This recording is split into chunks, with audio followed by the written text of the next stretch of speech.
Bismillahirrahmanirrahim. Assalamualaikum warahmatullahi wabarakatuh. Saya Muhammad Amrin Hakim, Prodi Kefarmasian. Saya akan membuat video edukasi yang berjudul antibiotik. Jadi langsung saja, apa itu antibiotik? Kita lihat video berikut ini. Apakah kalian pernah mendengar antibiotik atau mengkonsumsi obat antibiotik? Antibiotik memanglah cukup populer di masyarakat, bahkan telah menjadi obat andalan kalau kita sedang sakit. Tapi apa kalian tahu apa sebenarnya obat antibiotik tersebut? Mari kita lihat penjelasan berikut ini.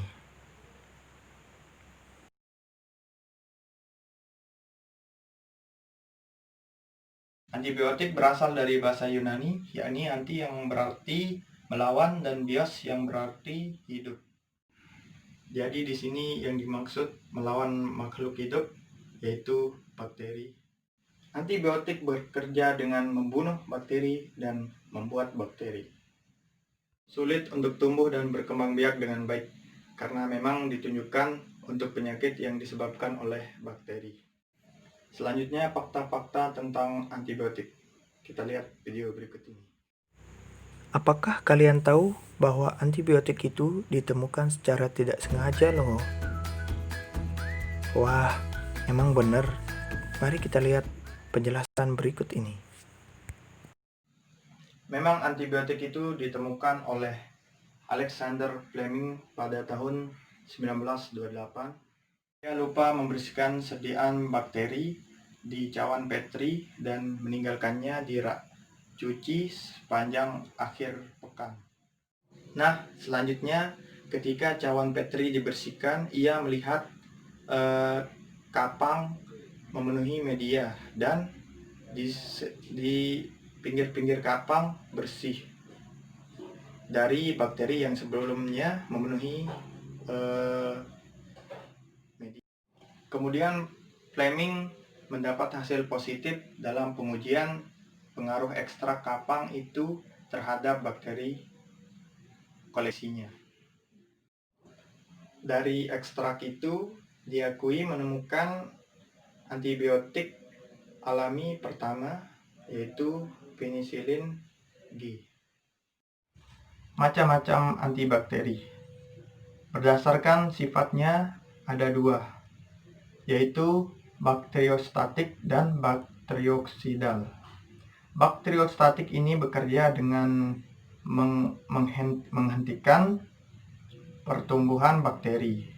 Lalu sistem imun kita yang akan membunuh. Dan untuk bakterisidal itu bakteri dengan membunuh bakteri secara langsung.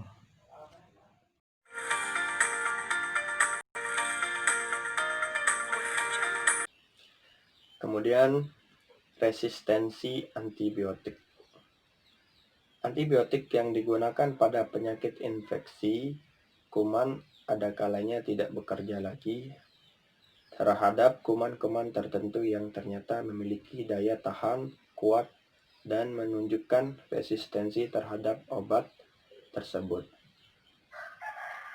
Kemudian faktor yang menyebabkan resistensi yaitu penggunaan antimikroba yang sering, terlepas dari penggunaan rasional atau tidak. Antibiotik yang sering digunakan biasanya akan berkurang efektivitasnya. Karena itu, penggunaan antibiotik yang irasional perlu dikurangi sedapat mungkin. Kemudian penggunaan antibiotik irasional terutama di rumah sakit merupakan faktor penting yang memudahkan perkembangannya.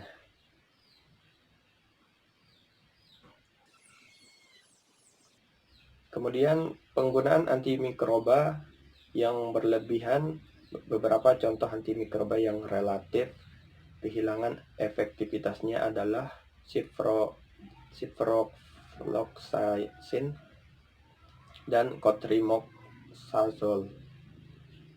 Kemudian penggunaan antibiotik untuk jangka waktu lama memberi kesempatan bertumbuhnya kuman yang lebih resisten. Ya. Kemudian penggunaan antibiotik untuk ternak sebagai perangsang pertumbuhan. Kadar antibiotik yang rendah pada pakan ternak memudahkan tumbuhnya kuman-kuman yang resisten.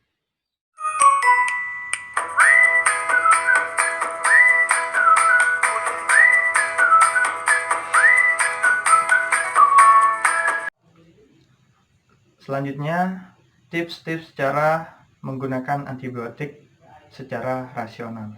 Yang pertama, berbicara dengan dokter mengenai resistensi antibiotik. Yang kedua, bertanya apakah antibiotik bermanfaat untuk penyakit Anda. Yang ketiga, bertanya apa saja yang bisa Anda lakukan untuk menyembuhkan penyakit lebih cepat. Yang keempat, tidak menggunakan antibiotik untuk penyakit akibat infeksi virus seperti pilek atau flu. Yang kelima, jangan menyisakan beberapa antibiotik yang diresepkan untuk penyakit yang akan datang berikutnya. Yang keenam, mengkonsumsi antibiotik persis seperti saran dokter. Yang ketujuh, tidak melewatkan dosis, bahkan ketika kondisi sudah membaik, karena jika antibiotik dihentikan, maka beberapa bakteri dapat bertahan hidup dan menginfeksi kembali. Yang kedelapan, jika dokter menyatakan bahwa penyakit Anda bukan karena infeksi bakteri, maka jangan paksa dokter untuk meresepkan antibiotik. Jadi itu ya tips-tips cara menggunakan antibiotik secara rasional. Oke, sekian video dari saya, semoga bermanfaat. Kurang lebihnya saya mohon maaf. Wabillahi taufiq wal hidayah. Wassalamualaikum warahmatullahi wabarakatuh.